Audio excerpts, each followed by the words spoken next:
భారతదేశంలో ఒక కొత్త తైవాన్ అనబడే ఒక దేశాన్ని మనం సృష్టిస్తున్నామా అని చెప్పి వార్తలు. సో ఇది మీరు గమనించారు అనుకోండి, తైవాన్ అనేది ఒక చిన్న ఐలాండ్ దేశం అండి. కానీ ప్రపంచంలో అంటే అగ్రరాజ్యాలు అంటాం కదా, మీరు ఒక అమెరికా అనండి, రష్యా అనుకోండి, యూరోప్ యూనియన్, ఇంకా చైనా లాంటి దేశాలకు కూడా మీకు సెమీ కండక్టర్స్ సప్లై చెయ్యాలి అంటే అది ఒక్క తైవాన్ వల్ల మాత్రమే జరుగుతుంది. అంటే ఇది ఎలా చెప్తారంటే, మీరు ఒక 1 ట్రిలియన్ చిప్పులు తయారు చేస్తే ఇందులో 50% మీకు తైవాన్ నుండే మ్యానుఫ్యాక్చర్ అవుతూ ఉంటాయి అని చెప్తారు. అంటే అంత పెద్ద హ్యూజ్ మార్కెట్ కలిగిన సో అలాంటి ఒక తైవాన్ ఇవాళ చైనా వైపు నుంచి ఒక పెను ప్రమాదాన్ని చూస్తుంది. సో వీళ్ళకు మధ్య ఎవరు ఉన్నారు అంటే అమెరికా. అంటే ఇప్పుడు 1970s నుంచి మీరు గమనించారు అనుకోండి, ప్రపంచంలో ఎక్కడ యుద్ధము జరిగినా కూడా దానిని మనము ఆయిల్ వార్ అని చెప్తాం. ముఖ్యంగా మిడిల్ ఈస్ట్ గల్ఫ్ దేశాల వద్ద ఇరాన్ ఇరాక్ యుద్ధము, అలాగే అమెరికా నాటో ఇరాక్పై చేసిన యుద్ధము, ఇదంతా కూడా చూసారనుకోండి ఒట్టి చమురు కోసమే. ఇవాళ సిరియాలో మీకు 12 ఏళ్ల పాటు ఒక సివిల్ వార్ అంటున్నారు. యాక్చువల్గా ఒకవైపు రష్యా, ఇంకొక వైపు అమెరికా. మీకు యుద్ధము ఏమిటి అంటే చమురు కోసమే వీళ్ళు చేస్తున్న యుద్ధాలు. సో నెక్స్ట్ ఫ్యూచర్లో అంటే 21st సెంచరీ తరువాత ఏముంటుంది అంటే చిప్ వార్ అని చెప్తున్నారు. అంటే మీకు ఆయిల్ వార్ అయిపోయింది, ఇవాళ చిప్ వార్. కాబట్టి ఒక చిప్ని న్యూ ఆయిల్ అని కూడా చెప్తున్నారు. సో ఇందులో తైవాన్ అనబడే దేశము చాలా చాలా క్రూషియల్. మరి ఇప్పుడు తైవాన్ని చైనా వాళ్ళు ఆక్రమించుకున్నారు అనుకోండి, అప్పుడు పరిస్థితి ఏంటి? ఇక్కడ భయము ఏమిటి అంటే చూడండి, ఒక దేశంలో అడ్వాన్స్డ్ సెమీ కండక్టర్స్ తయారవుతున్నాయి. సో ఆటోమేటిక్గా ఆ దేశం ఏం చేస్తుంది అంటే ఈ చిప్ టెక్నాలజీని వాళ్ళ మిలిటరీకి కూడా వాళ్ళు వాడతారు. ఒక ల్యాప్టాప్ అనండి, స్మార్ట్ ఫోన్ అనండి, స్పేస్ ప్రోగ్రామ్ అనండి, అక్కడ మనము డిప్లాయ్ చేస్తున్న శాటిలైట్స్, కార్లు, బస్సులు, ప్రతి దగ్గర కూడా చిప్ టెక్నాలజీ లేని వస్తువు అంటూ ఉండదు. సెమీ కండక్టర్స్ లేని ప్రపంచాన్ని మనము చూడలేము. అలాంటప్పుడు ఒకవేళ తైవాన్ని చైనా వాడు ఆక్రమించుకున్నాడు, ఈ మొత్తము తైవాన్లో ఉండే చిప్ కంపెనీలు అంతా కూడా చైనా వాడికి చేతికి వచ్చింది అనుకోండి, అప్పుడు ఏమవుతుంది? చైనా వాడు ఈ టెక్నాలజీని వాడుకుంటూ తన మిలిటరీ పవర్ని పెంచుకుంటాడు. అట్ ది సేమ్ టైం తన మిత్రదేశము రష్యా, వాళ్లతో కూడా ఈ చిప్ టెక్నాలజీని వాడు షేర్ చేసుకుంటాడు. అప్పుడు ఏమవుతుంది?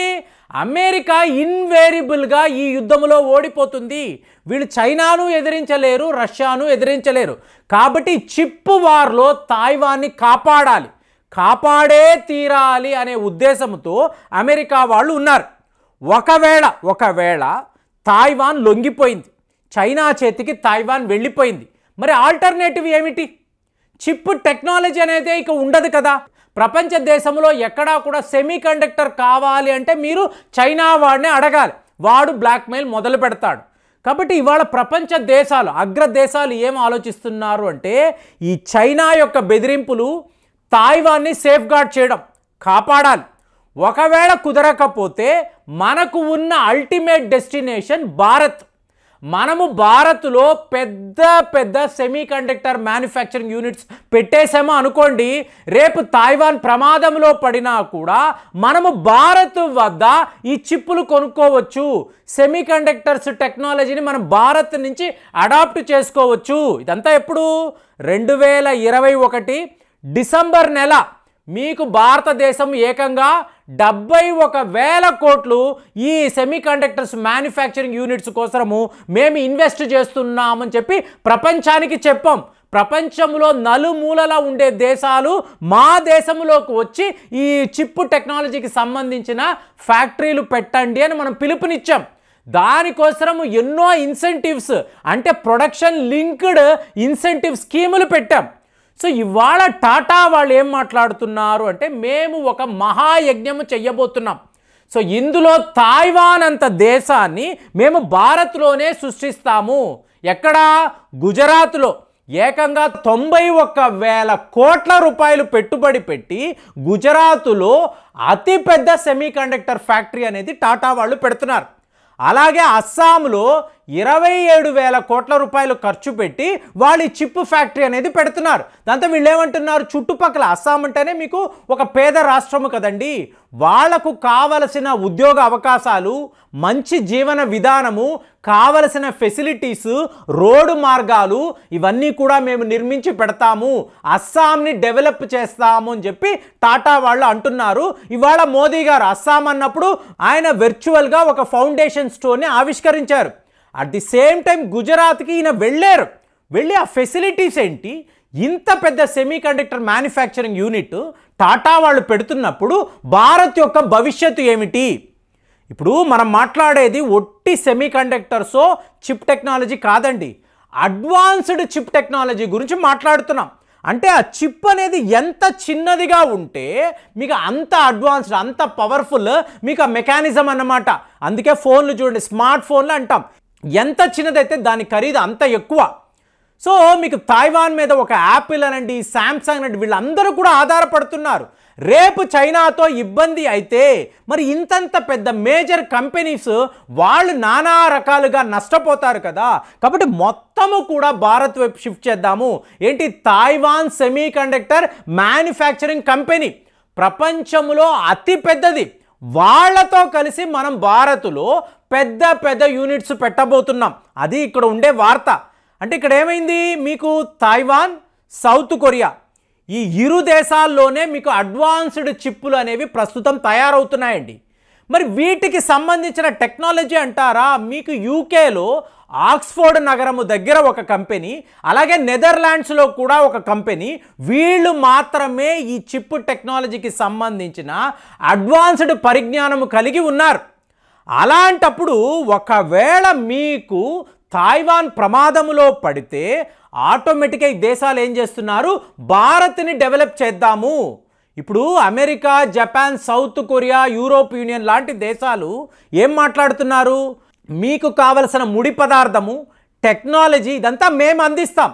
నెదర్లాండ్స్ వాళ్ళు సపోర్ట్ చేస్తారు, యూకే వాళ్ళు మీకు సపోర్ట్ చేస్తారు.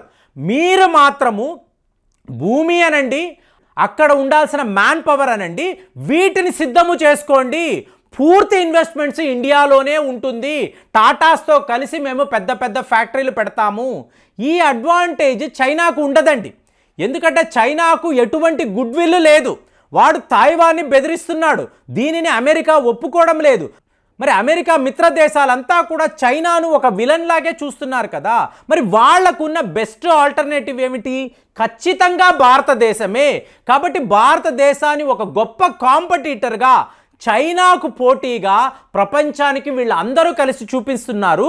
వాళ్ళకి అవసరం ఉంది, వాళ్ళకు ఖచ్చితంగా నెసెసిటీ అనేది ఉంది. కాబట్టి ఇండియా వైపు చూస్తున్నారు. కానీ రేపు మనము ఒక గ్లోబల్ హబ్గా మారిపోతాం. అంటే సెమీకండక్టర్ గ్లోబల్ హబ్ అంటే భారతదేశాన్నే చూపిస్తారు, ఏ తైవానో సౌత్ కొరియానో కాదు. ఎందుకు, అంతంత ఇన్వెస్ట్మెంట్స్ మన దిగ్గజ సంస్థలు ఇక్కడ పెడుతున్నారు అన్నప్పుడు, తైవాన్ కంపెనీలు కూడా మనకు సపోర్ట్గా ఉంటున్నారు అన్నప్పుడు, భారత్ రేపు ఒక సెమీకండక్టర్ సూపర్ పవర్గా ఎదగడానికి ఇన్ని దేశాలు కూడా కోఆపరేట్ చేస్తున్నప్పుడు మనము చైనాను ఓడించగలమా, ఓడించలేమా? చైనాకు అంత సత్తా లేదండి. తైవాన్ మీదే వాళ్ళు ఆధారపడుతున్నారు. అయినా కూడా ఆ తైవాన్ని మన వైపు తిప్పుకొని మనము చైనాను ఎదిరిస్తున్నాము. ఇన్ని దేశాలు మనకి సపోర్ట్గా నిలబడుతున్నారు అంటే ఇది ఎలాంటి ఒక వార్త చూడండి. కాబట్టి టాటా వాళ్ళు చేస్తున్న ఈ మహాయజ్ఞములో ఫైనల్గా భారత్ గెలుస్తుందా, చైనా ఓటమిని మనం చూస్తామా? ఈ ప్రపంచం అంతా కూడా భారత్ని ఒక సెమీకండక్టర్ గ్లోబల్ పవర్గా చూస్తుందా? కామెంట్స్లో రాయండి. మళ్ళీ వచ్చే వీడియోలో కలుద్దాం. జై హింద్.